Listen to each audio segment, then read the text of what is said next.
Deməli 28-ci sualda A2 -3 və B nöqtələri y bərabər 0 düz xəttinə nəzərən, deməli y bərabər 0 düz xəttinə nəzərən nə deməkdir?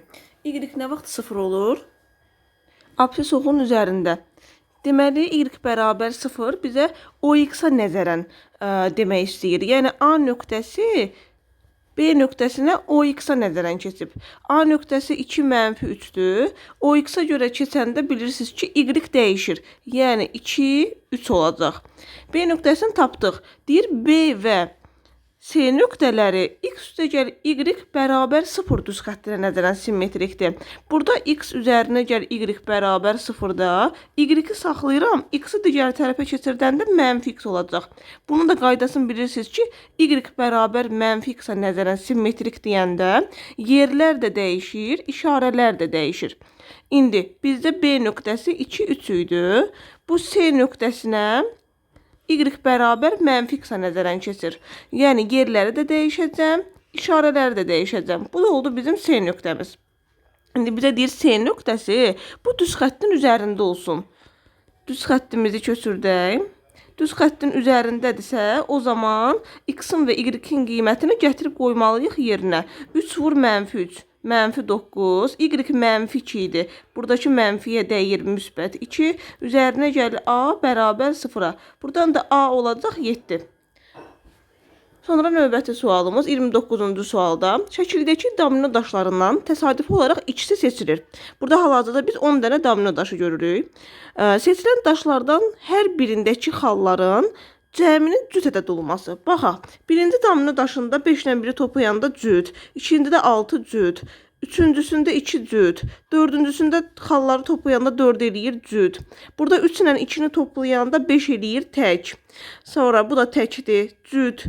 3 ilə 1-i toplayanda tək, 3 tək, 4 ilə 1-i toplayanda tək. Hamısını yazdıq xallar cəmini. Bizə indi 2 dənə daş seçməyi deyir. Mümkün 10 dənə burada daş var. Deməli, ondan ikisini seçəcəm. Amma bizə deyir ki, seçilənlər cüt olsun. Cüt olanlar burada neçə dənədir? 1, 2, 3, 4, 5 dənə. 5 dənə cüt daşdan ikisi seçilməlidir bizdən. Bunu da hesablayaq. Kombinizon 5-dən 2-ni hesablayanda 5 faktorial bölünsün 2 faktorial vur 3 faktorial. Yəni 5 faktorialla 3 faktorialı ixtisar eləyərəm. 4 vur 5 böl 2 olacaq 10. Sürət oldu 10. Məxrəc 10-dan 2 isə 10 faktorial böl 2 faktorial vur 8 faktorial. Olacaq 8 faktorial da 10 faktorial ixtisar eləyəndə 9 vur 10 böl 2 yəni 45. Bu da oldu 45. İxtisar da eləyərəm 5-ə. Olacaq 9-da 2. Bu oldu növbəti sualımız. Sonra isbat sualımız. Bizə deyir ki, tərəfləri A, B və C olan üçbucaqda C tərəfinə çəkilən MC medianı. Baxın, bir MC medianı çəkəcəm. Bu medianın bu bərabərsizliyə ödədiyini deyir, bizə isbat edin. Baxın, adlandırıram ABC üçbucağı. Burada olsun K. BK medianı bizdə AK və KC-ni neyinir? Tən ortadan yarıya bölür. Yəni AC düz xəttinin ortası K nöqtəsidir. K nöqtəsi orta nöqtə sayılır. Mən bu K nöqtəsindən, yəni orta nöqtədən bir orta xətt keçirdəcəm. Baxın, bu AB tərəfinə paralel bir orta xətt keçirtdim. Olsun KM orta xətti. KM orta xətti bizdə nəyə bərabərdir? Paralel olduğu tərəfin yarısına. Yəni A bölünsün 2-yə. Yazıram bura. A bölünsün 2. İndi bu çəkdiyim KM orta xətti M nöqtəsi də axı orta nöqtə sayılır. BC-ni tən ortadan yarıya bölməlidir. Deməli, burada B bölü 2, burada B bölü 2 qaldı.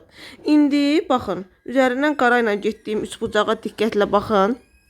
Üçbucaq B, K, M. Üçbucağı çıxardıram çölə. Baxın, bu şəkildədir. Bura MC-dir. Bura B bölü 2-dir. Bura isə A bölü 2-dir. Üçbucaq bərabərsizliyini tətbiq edirəm. Üçbucaq bərabərsizliyində üçbucağın bir tərəfi yerləşməlidir digər iki tərəfin cəmi ilə fərqi arasında. Sadəcə A, B-dən böyüdür deyə biz A bölü 2 çıx B bölü 2-ni burada yazırıq. A bölü 2 üstə gəl B bölü 2-ni də burada yazırıq. İndi bir məxrəcdə yazsam, çünki məxrəclər eynidir də 2-dir. Olacaq bu şəkildə. Və məndən də bunu isbat etmək istəyirdi.